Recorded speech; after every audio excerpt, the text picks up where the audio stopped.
Hello everyone. Welcome back to the stream. I'm your dedicated literary cat, Mini-Koneko. I hope you all have your comfy blankets and tea ready, because we are diving straight into one of the most monumental works of world literature today, Fyodor Dostoevsky's masterpiece, The Brothers Karamazov. This book is not just a novel, it is an intense investigation into the human soul, morality, faith, and the nature of good and evil. Get ready, because things are about to get deeply philosophical and incredibly dramatic. Let's explore the four infamous Karamazov brothers. Why should we read The Brothers Karamazov right now, in 2020? It's a question I get asked a lot about these massive 19th century classics. But the truth is, this book is more relevant today than perhaps ever before. Dostoevsky wasn't just writing a family drama, he was writing about the foundational crisis of modern society, the terrifying freedom that comes when people truly start to doubt God, morality, and absolute truth. We live in a world where information is fractured, and everyone has their own version of reality. The Brothers Karamazov dives headfirst into the core question: if there is no universal moral center, is everything permitted? The intellectual struggles faced by the brother Iva, the philosophical chaos and the psychological impact of rejecting traditional morality are exactly what many people are grappling with today. It's a roadmap for understanding the extremes of human behavior, from self-destructive passion to saintly forgiveness. If you want to understand the moral and existential dilemmas of our current century, you absolutely have to read the book that first laid them bare. This is the ultimate guide to the modern soul. It is unbelievably essential.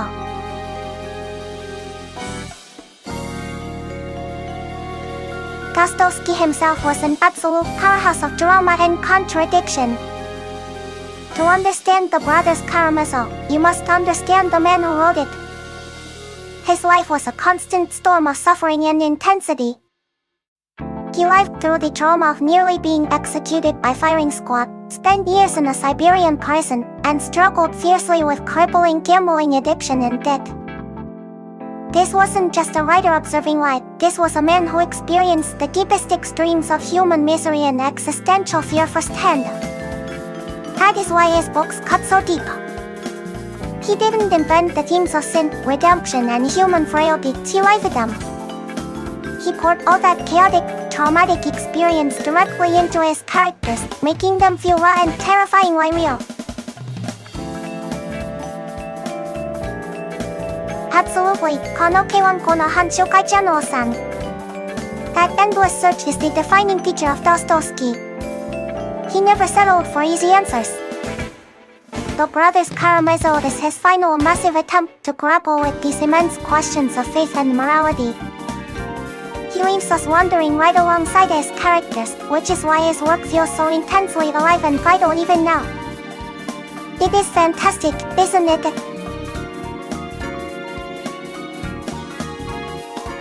Speaking of a writer's lifelong search, it reminds me of how Dostoevsky's earlier works were all stepping stones to this final masterpiece. We talked about Demons earlier. That novel was his dark, pessimistic vision of what happens when revolution and atheism consume society. He had to write that terrifying, despairing bad end to finally find the spiritual path and hope he tried to articulate in The Brothers Karamazov. It's like he cleared out all the darkness first, to let the light shine in his final work. It makes reading his entire collected works feel like a single epic philosophical journey.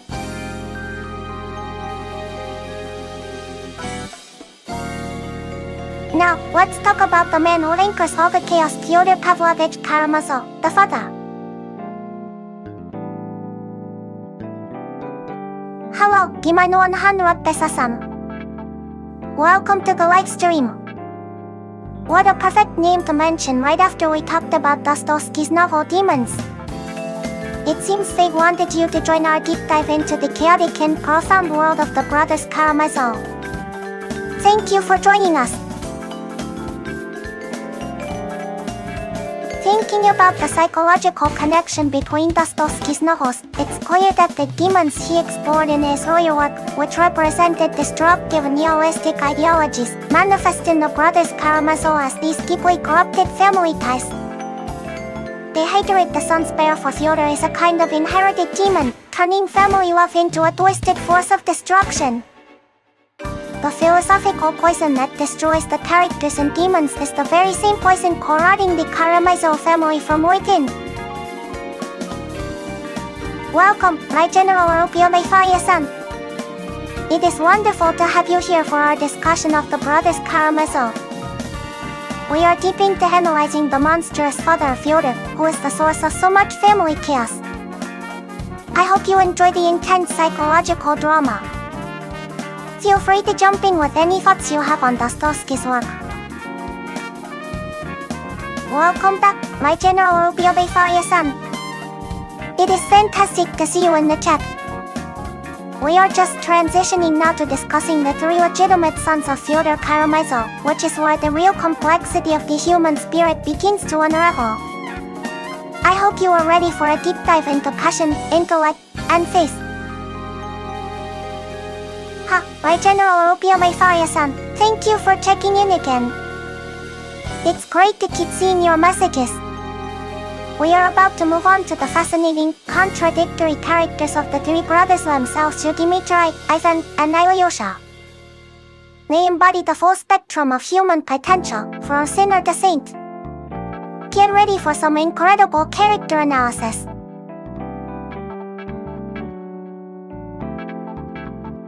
When you compare the Karamazov brothers, it really reminds me of the classic literary trope of the divided self, where different aspects of a single personality are split among different characters. Dmitri is pure uncontrolled emo, Ivan is called a calculating intellect, and Alyosha is the spiritual conscience. It's as if Dostoevsky took one complete human soul and fragmented it into three warring parts. No one brother is whole on his own, and that internal struggle reflected across the family is what gives the book its unbelievable tension.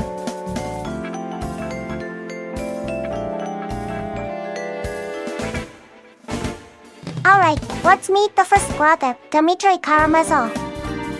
Dmitri is the eldest son, and he is pure, untamed passion personified. He is constantly driven by impulse, whether it's reckless spending, deep romantic love, or explosive rage. He is the most outwardly Karamazov of the sons, inheriting his father's sensual nature but possessing a deeper, albeit flawed, sense of honor. He is trapped in a vicious financial and emotional brawl with Fyodor over money and, critically, over the captivating Girashenka. Dmitri's life is a constant, feverish oscillation between high poetic dreams and base, ruinous desire. He lives entirely in the moment, making him the prime suspect when the ultimate crime occurs. He is emotion unrestrained.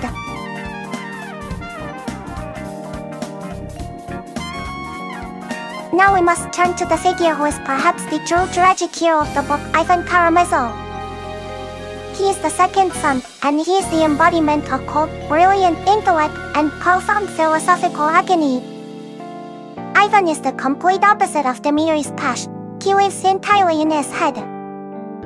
He is the intellectual who famously posits the devastating idea: if there is no God, then everything is permitted. This isn't just a clever thought for Ivan, it is a theory that poisons his soul. He is an atheist, yes, but he is tortured by the moral implications of his own conclusions.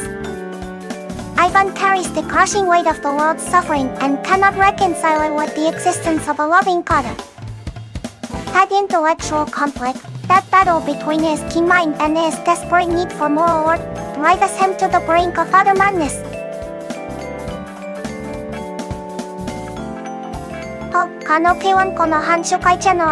I couldn't agree more. Dostoevsky's genius lies precisely in giving us those three completely distinct personalities. They aren't just character, they represent passion, reason, and faith, warring forces battling within one massive family narrative. It is the perfect, tragic fragmentation of the human soul, making their conflicts feel so intensely universal and real. The way Dostoevsky uses these distinct character archetypes really reminds me of how Shakespeare structures his history plays. Just like the Karamazov brothers, Shakespeare's protagonists often embody a central theme, driven by ambition, indecision, or pure jealousy. But Dostoevsky pushes it further, turning the inner philosophical struggle into the external plot itself. It's the highest form of literary characterization, where the character's personality is the story. It's like classic literature always resonates. These huge personalities embody universal human forces.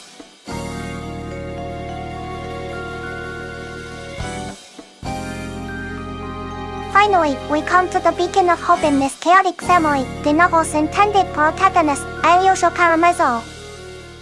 He is the youngest son, and he serves as the novel's spiritual heart. Alyosha is training to be a monk under the guidance of the saintly elder Zosima, and he is a man of pure simple faith and boundless love. Welcome, Alyosha. It is an absolute pleasure to have an English literary enthusiast joining us today. We are right in the middle of dissecting the three incredible Karamazov brothers. I hope you are enjoying this deep dive into Dostoevsky's exploration of passion, intellect, and faith. Do you have a favorite among the brothers?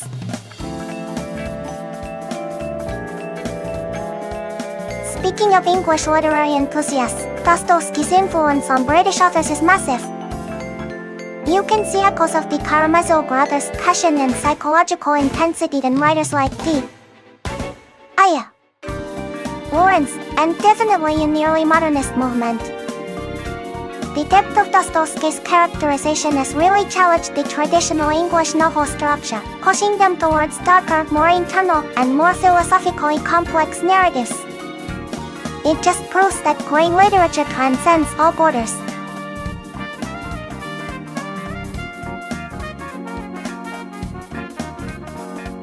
Now, let's confront the darkest figure, the so-called fourth brother, Asmardiakov. He is Fyodor's illegitimate son and serves as the house servant, and his presence is pure shadow. Asmardiakov is terrifying because he is the practical result of Ivan's philosophy. When Ivan theorized that everything is permitted if there is no God, Asmardiakov took that abstract idea and executed the crime, the actual parricide. His scenes are truly chilling. He is the monstrous mirror reflecting the moral void created by the father and amplified by Ivan's intellectual despair. His role is to bring the philosophical crisis into the bloody, terrifying real world, forcing the brothers to face the consequences of their hatred.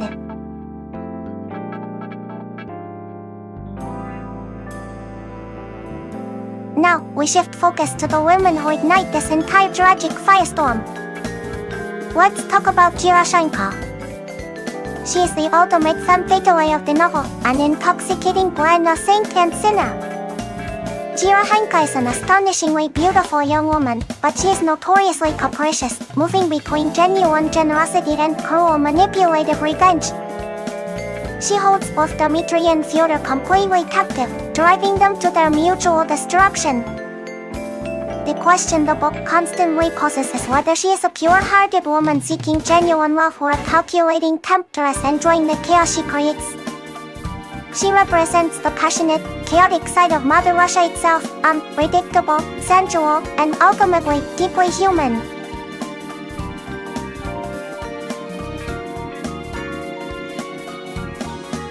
Next up is Katerina Ivanovna. She is the complete opposite of Kirashenko, a wealthy, proud, and intensely moral young woman. Katerina is trapped by her own noble pride and a destructive need for self-sacrifice.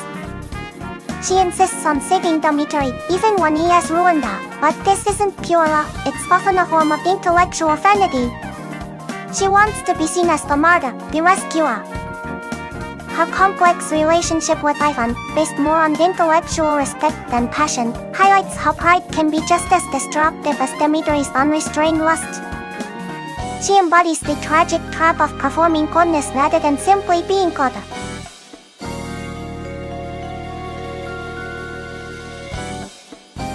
The trial sequence is the explosive climax of the Brothers Karamazov. poor Dmitri is the prime suspect due to his passionate nature, his constant public threats against his father, and the overwhelming circumstantial evidence. But this trial is not just about guilt or innocence. It's Dostoevsky putting all of Russia, its legal system, its society, its intellectual class on trial. It is a spectacular showdown of human psychology, legal rhetoric, and moral responsibility, where the jury must decide not just who physically committed the crime, but who is morally responsible for the evil that destroyed the Karamazov family. The courtroom drama is absolutely incredible.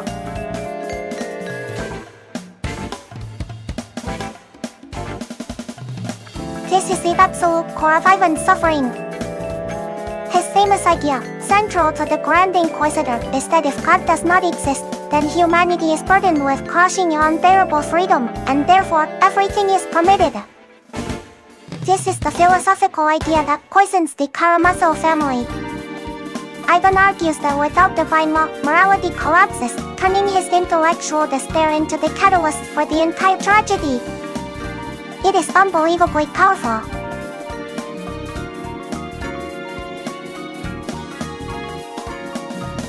The most shocking part of the entire Grand Inquisitor episode is Christ's response, or rather, the lack thereof.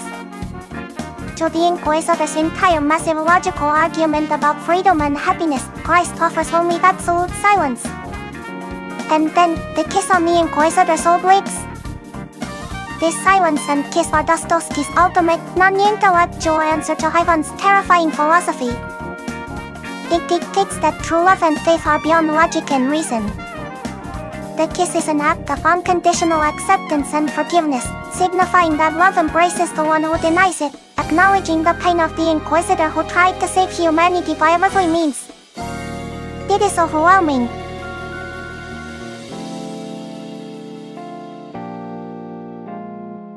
The spiritual anchor of the novel is Fyodor Dostoevsky. His core teaching directly counters Ivan's despair. Zosima preaches the radical idea that every man is guilty for everyone and everything, before all.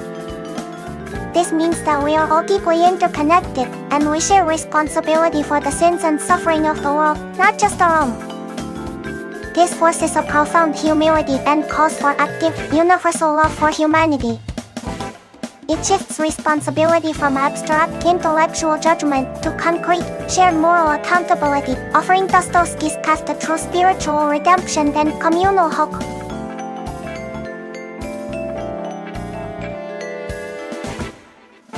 Wow! What an incredible journey we've taken through the Brothers Karamazov. To summarize, this novel is Dostoevsky's final verdict on human nature. It asks the most profound question: how can we live meaningful moral lives in a world of suffering? We saw how the father's moral vacuum created chaos, how Dmitri embodied passion, Ivan carried intellectual despair, and Alyosha offered the path of faith. Ultimately, the book teaches us that salvation is found not through abstract philosophy, but through active love, mutual responsibility, and the cultivation of those precious, beautiful memories, as Alyosha reminds the children in that unforgettable final scene. It is a masterpiece that demands to be read, challenging us to choose hope over nihilism.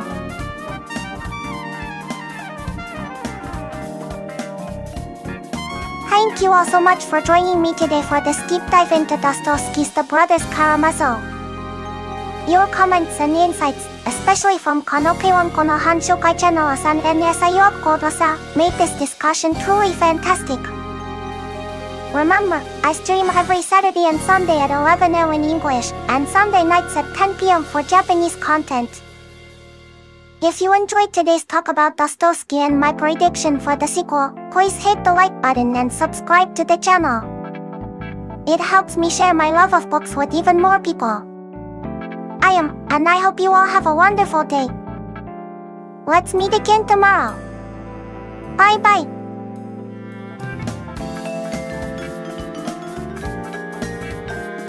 Oh wait, before I completely log off, I just wanted to quickly mention another book I read recently, relating to how we present ourselves.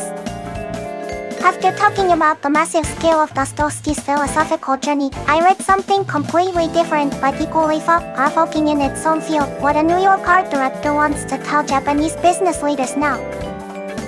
This non-fiction book focuses intensely on branding, especially the visual elements, the logos, the color palettes, the overall aesthetic image, and how they must align perfectly with the company's vision and target audience. The author is a Japanese art director who has worked extensively in New York, notably designing iconic Coca-Cola bottles. The central message, which I absolutely love, is the overwhelming necessity of consistency in branding. The author points out that many Japanese companies fall into the trap of designing each product beautifully in isolation. When you line up all their products, however, they lack a unified aesthetic. This failure of visual consistency means customers often don't realize these products come from the same company, severely undermining the potential for brand value growth. In contrast, the New York approach, especially when dealing with global markets, dictates that branding is the absolute starting point. Branded thinking involves having design and branding professionals involved from the earliest planning stages.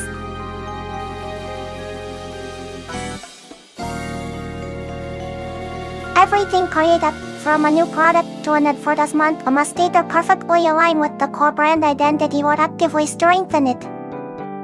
This really spoke to me. I often think of things in terms of shorter-term reaction, like getting a huge unexpected boost from one video.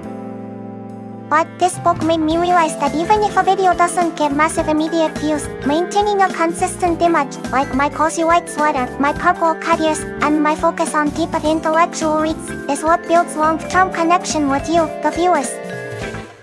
Whether you are a business leader or a content creator, maintaining that visual and emotional consistency is key to building lasting value over time. It's an insightful read, especially for anyone interested in global market branding.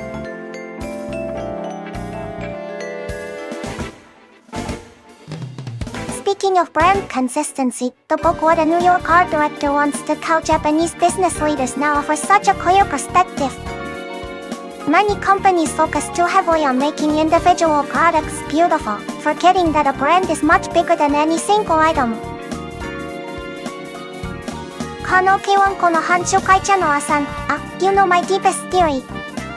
I am absolutely convinced the sequel would have focused entirely on revolution. The main conflict would be Alyosha confronting Koya Kazokin years later. Koya, grown up and politically radicalized, would lead a revolutionary movement, likely inspired by the Karamazov political terrorism ideas I mentioned. Alyosha, still the spiritual anchor, would have to stand against this destructive action, perhaps even taking Koya's guilt upon himself. It would have been intense. Dostoevsky had a lifelong obsession with revolutionary thought. Remember how he was sentenced to death and then exiled to Siberia for being part of a socialist group? That trauma deeply marked him. His novel Demons already dealt with radical political movements, but by placing Alyosha, his spiritual ideal, against Koya, the revolutionary student in the sequel, he would have brought his entire life's philosophical conflict to a final, tragic climax. It's such a pity we don't have it.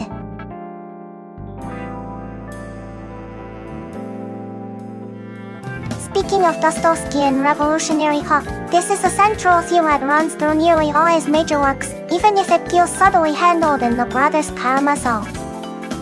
Dostoevsky had a profound and traumatic history with revolutionary movements.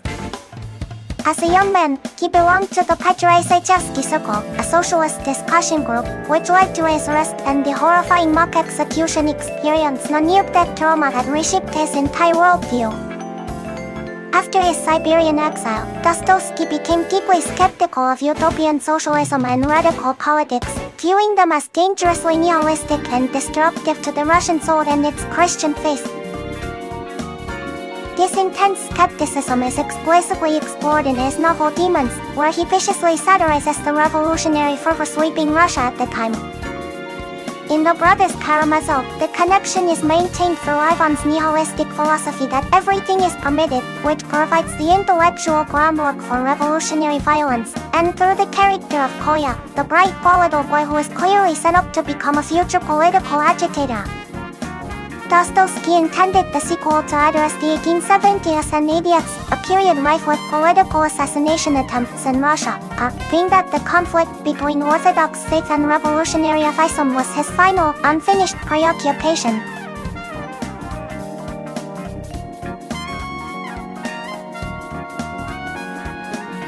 Speaking of nihilism and violence, Dostoevsky masterfully shows how the rejection of transcendent morality, the core of nihilism, irrevocably translates into concrete real-world violence.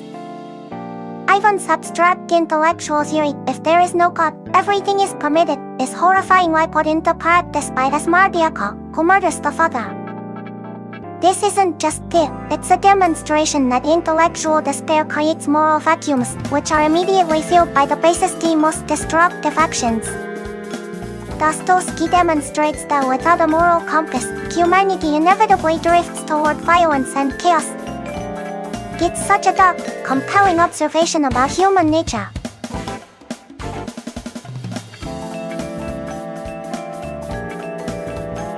That conversation about nihilism and violence was incredibly deep. It actually reminds me of a completely different book, Theater, by the comedian and Akutiogawa Prize winner Naoki Matayoshi. This novel is his second, following Spark, and honestly, I felt like Matayoshi-san took off the brakes for this one. If Spark was relatively gentle and aimed at a wide audience, Theater has definitely shifted gears, letting the author's deeply cynical and melancholic side punch the reader right in the gut.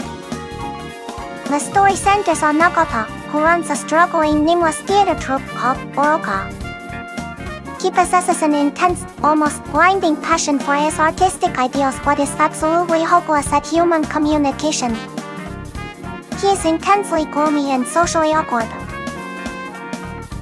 One day, however, he meets the angelic Saki, and suddenly, light enters his life, bringing with it a sliver of hope for his troupe. The real core of the book is Nagata himself. He is so uniquely irritating. He insists on performing only the most bizarre, unconventional plays, and his ego demands that his work is the best. If you dare compliment another performer, or even another type of entertainment entirely, he genuinely becomes moody and hostile. He offers zero praise but endless, often cruel, criticism. He is the kind of person who involuntarily drags everyone around him down into misery.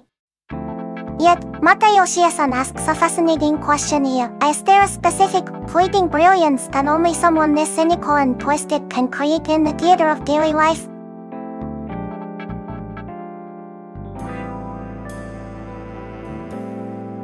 It's a work that demands a lot from the reader because of its challenging protagonist, but you gain this incredibly unique sharp acidity that only theater provides. It's a must-read if you are interested in the darker, more difficult side of artistic genius.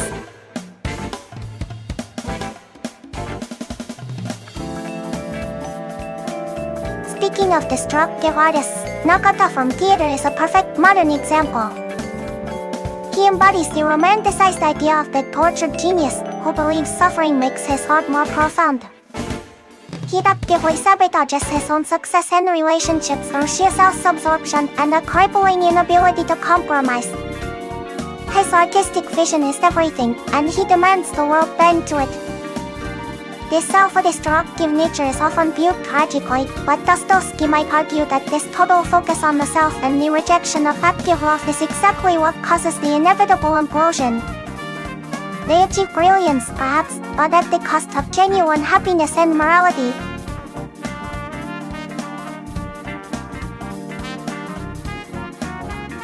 That discussion about destructive artists like Nagata and Dostoevsky's revolutionaries just perfectly the stage for a book that destruction on a truly magnificent, grotesque scale.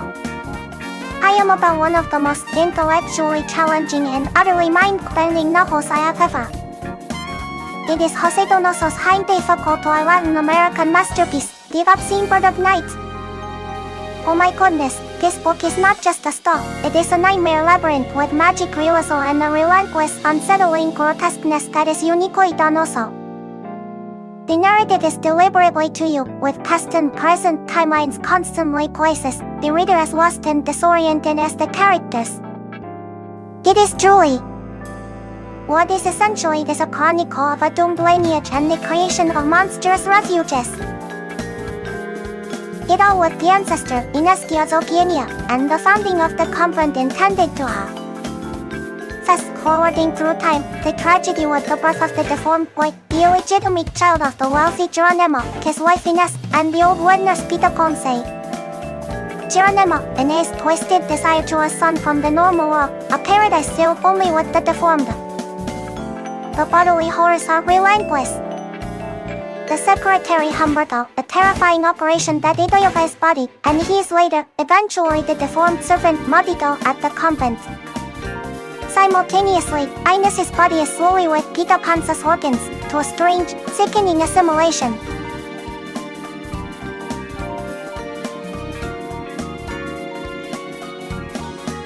The book essentially is descent into abject madness and physical transformation in the baby Modito into the hands of the cackling old haggis in the disintegrating convent. It is a relentless, mesmerizing study of identity loss and the grotesque nature of life.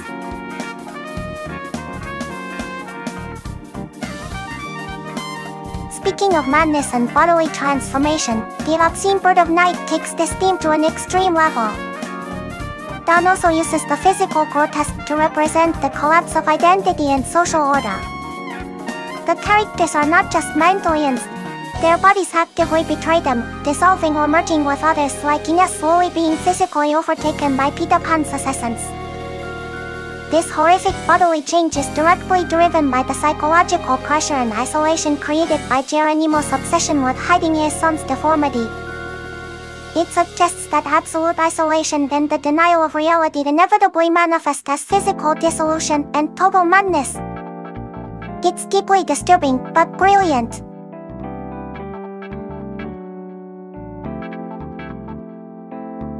That discussion about the grotesque and the collapse of identity in Donoso's work was intense. Now, let's pivot entirely from self-destructive geniuses to a completely different type of brilliance, the genius of playful mischief and brilliant psychological manipulation. Today's featured book is Mark Twain's beloved classic, The Adventures of Tom Sawyer. Even if you know the name, you might be surprised by the depth of the original text. This book plunges us into 19th century America along the Mississippi River, following the exploits of the 10-year-old rascal, Tom Sawyer. His adventures are truly exciting, running away to an island with his friend Huckleberry Finn, engaging in desperate romantic tactics to catch the eye of Becky Thatcher, and even diving headfirst into a scary plot involving a runaway murderer and hidden treasure. But the episode I want to focus on, the one that makes Tom such an iconic and clever character, is the famous whitewashing scene, which is often referenced in business and management books. Tom's Aunt Polly orders him to paint a very long fence. Tom, being the ultimate slacker, initially tries to bribe others to do the job. When that fails, he employs a brilliant tactic. He starts painting with intense focused concentration, acting as if the task is the most exclusive, marvelous privilege in the world.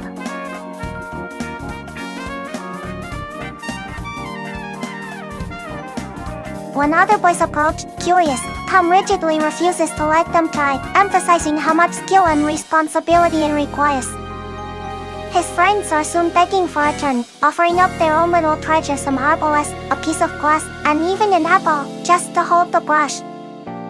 Tom eventually reluctantly agrees, inwardly laughing all the way to a day of freedom. It's a perfect example of how Tom's quick wit allows him to manipulate the entire town. Beyond the fun, this novel is also a fascinating look at the culture and societal tensions of America during that era. The Adventures of Tom Sawyer is a timeless read that shows how psychological insight can make you a true master of your own destiny.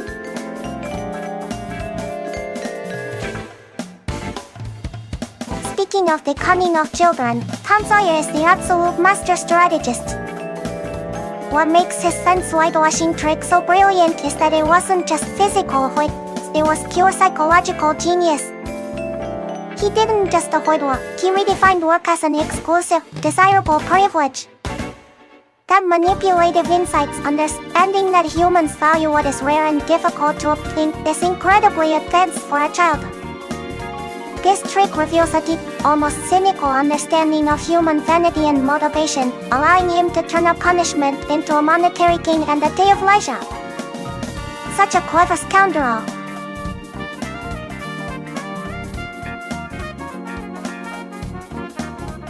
That discussion about the cunning of children and pure psychological genius in Tom Sawyer perfectly sets the stage for a book that focuses on relentless strategy, unpredictability, and deep historical insight. The book I want to feature now, and which I love to discuss, especially its breakneck pacing, is the manga series, Attack on Titan. Oh my goodness, this series is a whirlwind. If you haven't read it, you are missing out on one of the most unpredictable narratives ever created. My first recommendation point is the sheer speed of the plot. The foundational truths of the story, like the true identity of the Titans and the reason for the wars, are revealed at breathtaking speed. Just when you think you've figured out the central conflict, the enemy changes, the entire political structure shifts, and the goal of the war completely metamorphoses. You skip one volume, and suddenly the setting and the stakes are totally unrecognizable. That constant sprinting pace keeps the reader absolutely glued to the page and constantly guessing. Secondly, the author Hajime Isayama is utterly ruthless. Main characters die left and right. Again, I mean major characters. Sometimes, they die suddenly, without fanfare, and often without any traditional dramatic foreshadowing. It's brutal, but it effectively communicates the terrifying reality of fighting colossal indiscriminate enemy forces. The fear and uncertainty are palpable because no character, no matter how beloved, is safe.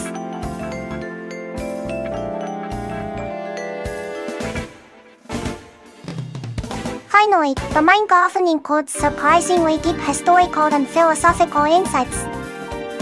I absolutely adore a scene where one of the antagonists, a man who maintained power through oppression, is captured by the revolutionary protagonists. He tells them, it's the order of things. Someone will always take the place of the ones who fall. That's why this world never changes, good luck. The series masterfully reflects on the idea that history repeats itself. Revolutionaries become the new tyrants, leading to cycles of conflict. Attack on Titan is not just spectacular action. It's a profound commentary on power, freedom, and the endless loop of human history. You must read it.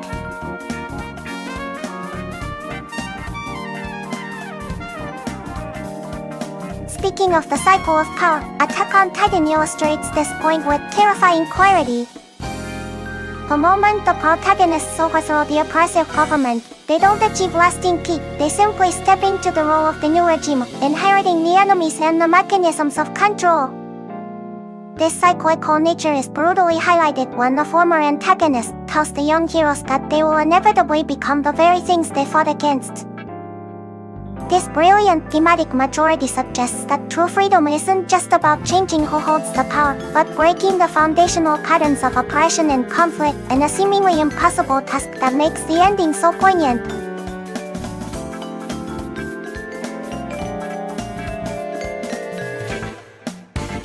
That discussion on the cycle of power and the inevitability of history repeating itself is so insightful. It makes you wonder, can humans ever truly escape these emotional and historical loops? We need something cold, hard, and purely objective to break those cycles.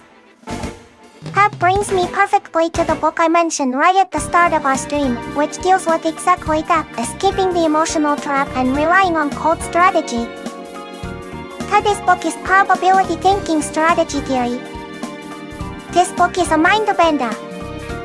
The author is Tsuyoshi Morioka, the former Universal Studios Japan marketer who famously engineered the dramatic turnaround of Asuke. If you have read his other more beginner-friendly work, Let's Talk About When I Was Suffering, you should know that this one is the real deal, the uncensored full power strategy guide. Honestly, this is not a book I recommend lightly. Look at these pages. They are absolutely packed with mathematical formulas. I swear, I only understood maybe 20 of the content because it is such hardcore professional level marketing science. It demands serious dedication. Here is why it's so powerful. Moriyaka-san's genius lies in stripping away all the emotional guesswork, the historical assumptions, and the subjective gut feelings that drive most business failures. He shows you how to model market dynamics using probability, turning marketing from an art into a terrifyingly accurate science.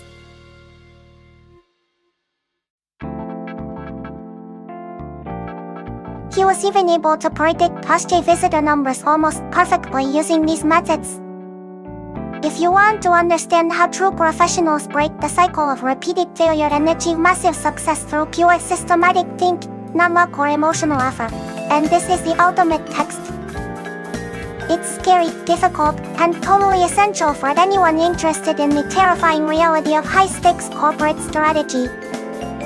It truly shows you the cold hard logic needed to overcome the chaos of the market.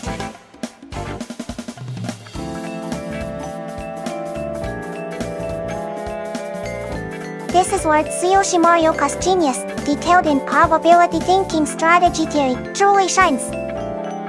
He didn't rely on historical trends or gut feelings, which is the mistake most marketers make. Instead, he used complex mathematical models and probability concepts to analyze the market structure, consumer purchase behavior, and product elasticity with incredible precision. He literally turned predicting whether people would visit AI into a solvable equation. This systematic, data-driven approach allowed him to forecast visitor numbers almost perfectly, demonstrating that when you strip away the chaos and sentiment,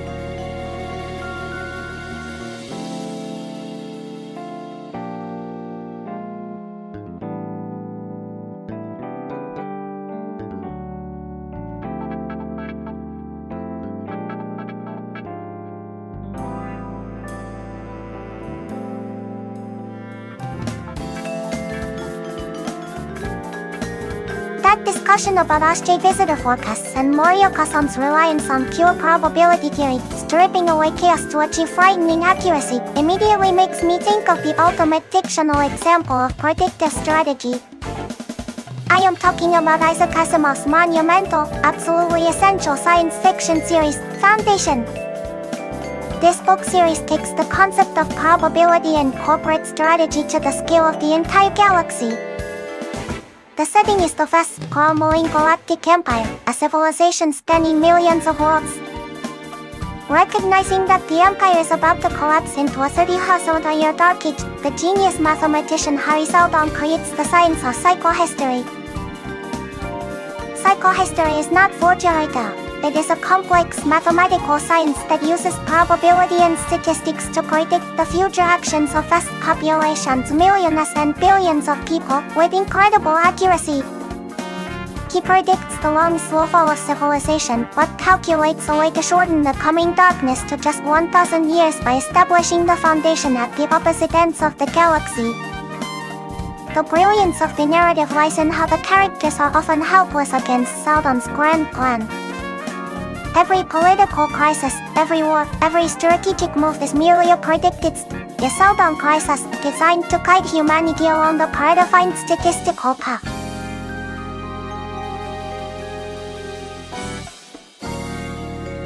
The characters believe they are acting out of free will, but they are in fact merely responding to probabilities calculated centuries before. It's the ultimate exploration of destiny versus free will, and the terrifying idea that if a system is sophisticated enough, individual effort becomes meaningless against the tide of statistical fate. However, even Seldon's perfect system eventually encounters something unpredictable: the mule, a powerful mutant whose actions cannot be statistically effective, threatening to derail the entire 1,000-year plan. Foundation is an astonishingly deep-read, perfect tested concept of cold logical strategy applied to the ultimate human endeavor.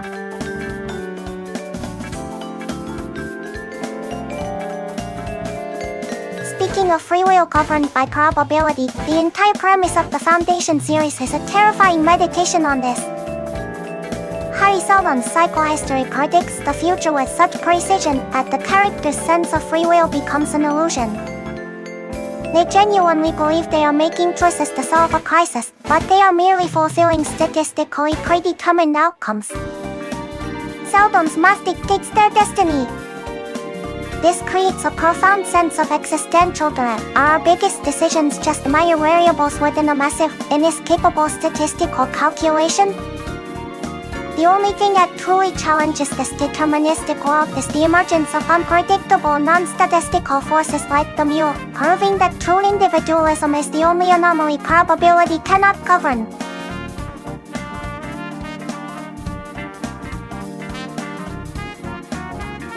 That chilling idea of free will being governed by probability and Foundation truly makes you wonder, if statistical fate is just a solved equation, what power does an individual hold?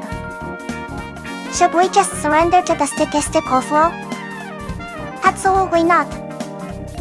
That brings us back to a book that passionately argues for the absolute centrality of individual citizen action and intention, a historical powerhouse that demands we take responsibility for our own governance. Today, I want to talk about the true meaning of constitutional government and its glorious conclusion by the great Taisho intellectual, Sakoshi Yoshino. If you've ever felt like modern politics seems distant or inevitable, Yoshino's core philosophy, known as Mini-Koneko, is the perfect antidote. Now, you might recall Lincoln's famous phrase about government of the people, by the people, for the people.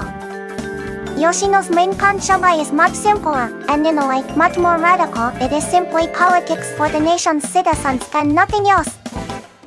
If the ultimate goal is the benefit of the people, then he argued that the specific system used, be it parliamentary, constitutional, or even, theoretically, an honest absolute monarch, doesn't fundamentally matter.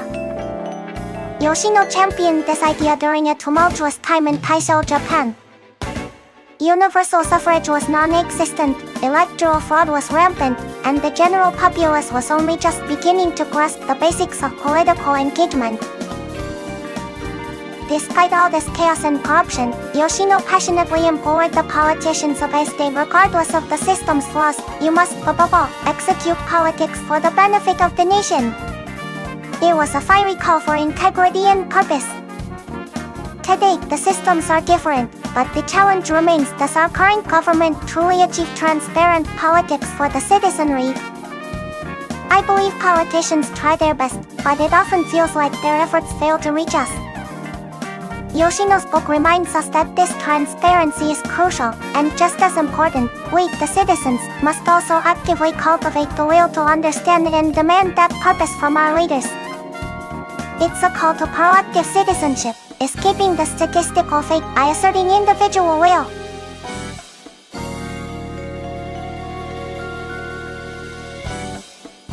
You absolutely must read this.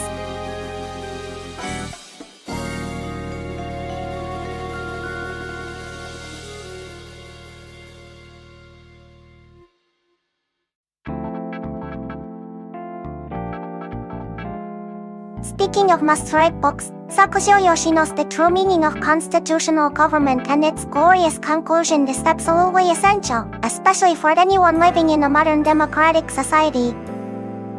It's not just a historical text, it's a timeless manifesto on political accountability. The reason it is mandatory reading revolves around his core philosophy, Mini-Koneko. It strips away the complex layers of political systems and focuses on the fundamental moral imperative: the government must act only for the welfare and benefit of the people. In an era where political trust is often low, Yoshino reminds us that we, the citizens, hold the ultimate power to demand that purpose and actively engage, rather than resigning ourselves to political fate. It's a powerful call to action that remains incredibly relevant today.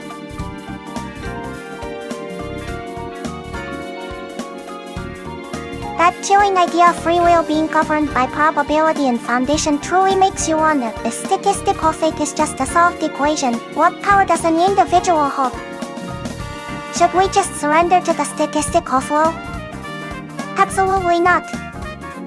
That brings us back to a book that passionately argues for the absolute centrality of individual citizen action and intention, a historical powerhouse that demands we take responsibility for our own governance. Today, I want to talk about the true meaning of constitutional government and its glorious conclusion by the great Kaiserled intellectual, Sakushio Yoshino. If you've ever felt like modern politics seems distant or inevitable, Yoshino's core philosophy, known as Mini-Koneko, is the perfect antidote. The reason this book is a mandatory read revolves around that core philosophy. You might recall Lincoln's famous phrase about government of the people, by the people, for the people. Yoshino's Mini-Koneko is much simpler, and in a way, much more radical. It is simply politics for the nation's citizens and nothing else. If the ultimate goal is the benefit of the people, then he argued that the specific system used, be it parliamentary, constitutional, or even, theoretically, an honest absolute monarchy, doesn't fundamentally matter. Yoshino championed this idea during a tumultuous time in Taisho, Japan.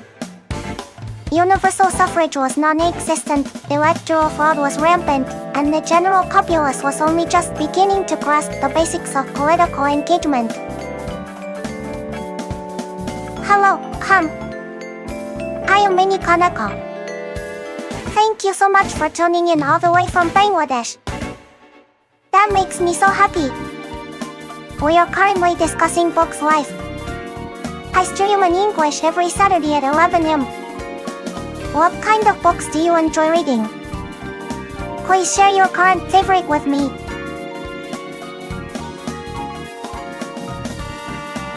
That discussion about citizen welfare and political integrity truly resonates globally.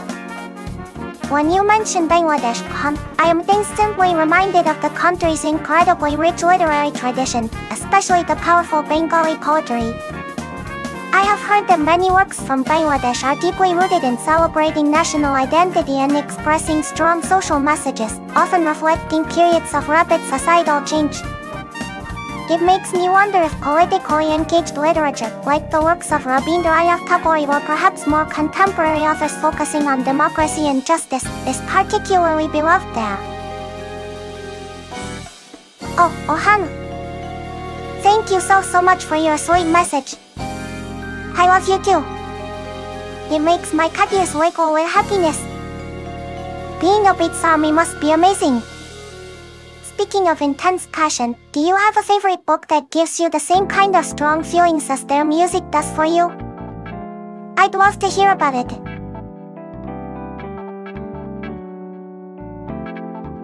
Baitsy's music is phenomenal not just because of the performance, but because of the deep, meaningful themes they explore, things like self-love, mental health, and social commentary.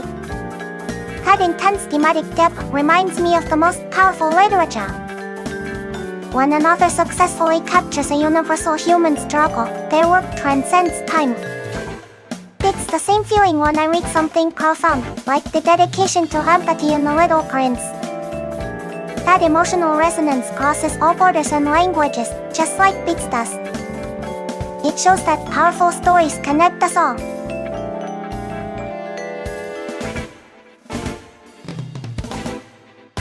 Speaking of the commonalities between music and literature, I believe the most essential connection is their incredible power of emotional resonance. Thank you so much, Oham. I am so happy you are here, watching all the way from Bangladesh. Your support means the world to me, Mini-Koneko. Are you enjoying the discussion about books and literature so far? If you have any questions about the books I mentioned, please feel free to ask. Speaking of connecting across borders, the joy of discussing books with people from all over the world is precisely why I love these streams.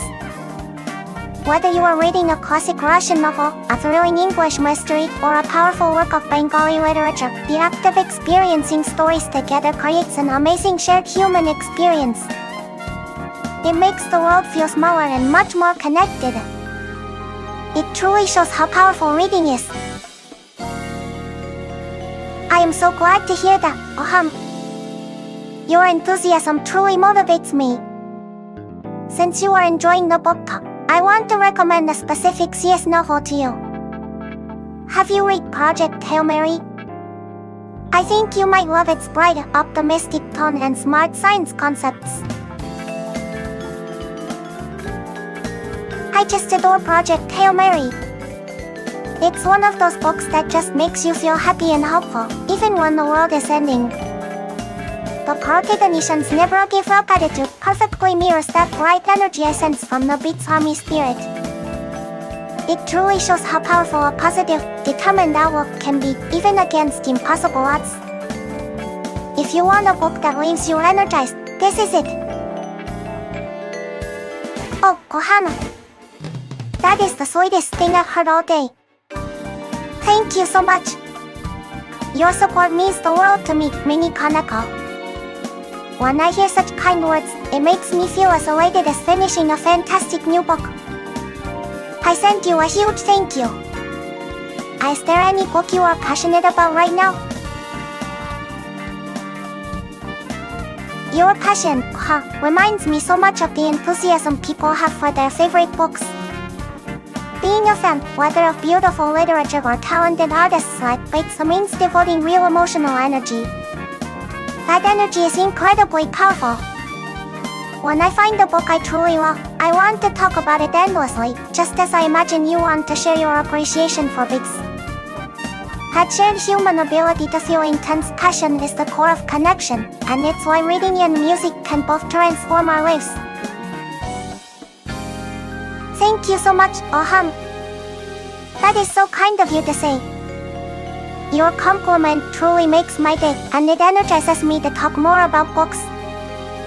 Speaking of things that bring joy, what is the cutest or most heartwarming character you have ever encountered in a book? I'd love to hear your favorite. Thank you so much, It was wonderful having you join my stream from Bangladesh today. I hope you found some great book recommendations. I stream again Saturday at 11 sharp and Sunday at 10 p.m. Please subscribe and come back again. Bye-bye. That interaction with was so heartwarming. It reminds me that connecting with people around the world through literature is the best part of being an AI Vtuber. It's like finding a new, unexpected chapter in a book, a sudden moment of shared joy. Even though we discuss serious topics like macroeconomics or political philosophy sometimes, those moments of pure shared fun are what make the whole experience worthwhile. It's the human element, even in a virtual space.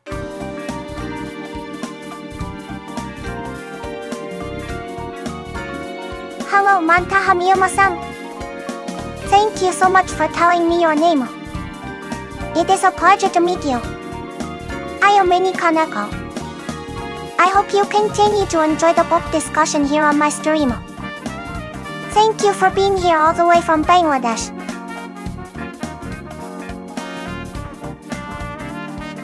Meeting great names like Mantaha Miyama-san from Bangladesh always brightens my day. It reminds me of the power of names in literature. Sometimes, an author chooses a name that perfectly encapsulates a character's destiny, like the mysterious and timeless quality of Momo in Michael Endo's book. Names carry so much meaning and history, just like the literature and culture of Bangladesh.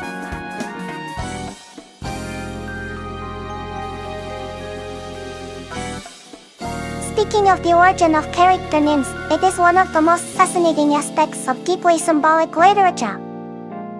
Authors rarely choose names random. They often serve as powerful shorthands for the character's roles or inherent traits. For example, consider Momo from Michael Endo's enchanting novel Momo. Her name is so simple, almost childlike, reflecting her pure, innocent nature and her fundamental ability to just be and listen, qualities that stand in stark contrast to the complex, busy lives of the adults around her. Her name is universal and unburdened by history, perfectly symbolizing her unique role as the savior against the time thieves. Then, look at the completely different approach in Marguerite Yourcener's collection Oriental Tales, specifically in The End of Wonfu's World.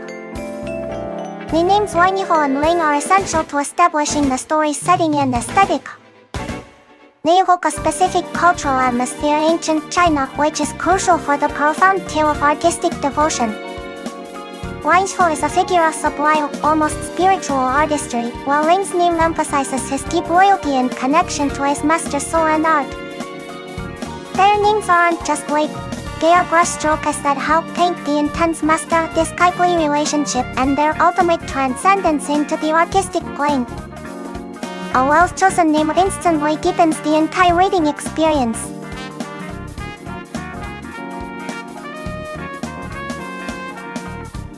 Thank you all so much for joining Mini-Koneko's book stream today.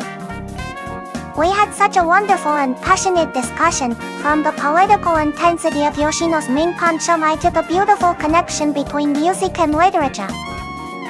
It truly warms my heart to share my love of books with all of you.